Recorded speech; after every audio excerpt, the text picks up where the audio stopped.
कथेचं नाव आहे मुळा उपटला एकदाच. एक छोटंसं गाव होतं. या गावात गगजी नावाचा शेतकरी राहत होता. गगजीच्या शेतात भरपूर भाज्या होत्या. गगजीच्या बायकोचं नाव होतं गंगी. गंगी घरातली काम झाली की गगजीला शेतात मदत करत असे.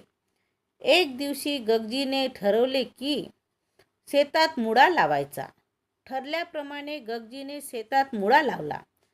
त्याची खूप काळजी घेतली. त्याला वेळेवर खत पाणीही दिलं. आता मुळा उमटण्याची वेळ आली. गगजी मुळा उमटण्यासाठी तयार झाला. एक एक करत त्याने सगळे मुळे उपटले.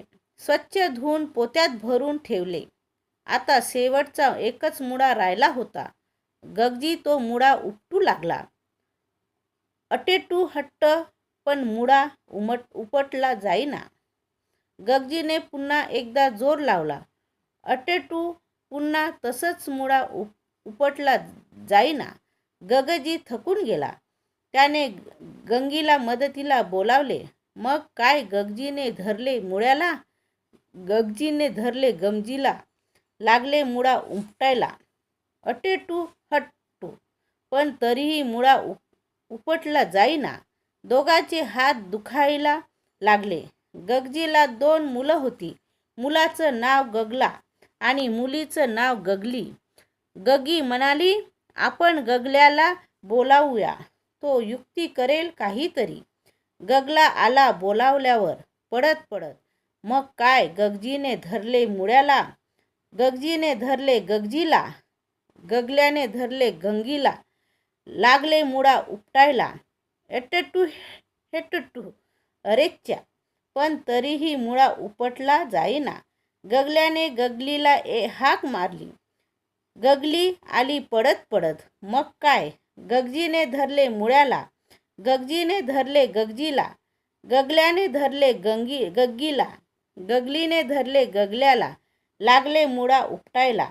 अटेटू हटू, तरी सुद्धा मुळा उपटला जाईना. आता मात्र चौघेही खूप खूप थकून गेले.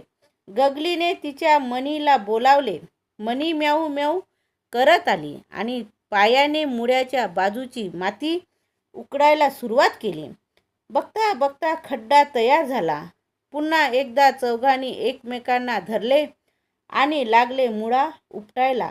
एटेटू हे, आणि काय गंमत, मातीमधून मोठा मुळा उमटला गेला. सगळ्यांना आश्चर्य वाटलं. गगजी मुळा बघून खूप खुश झाला आणि गंगीने त्या मुळ्याची गरम गरम भाजी आणि भाकरी केली. सगळेजण पोटभर जेवले आणि शांतपणे झोपून गेले.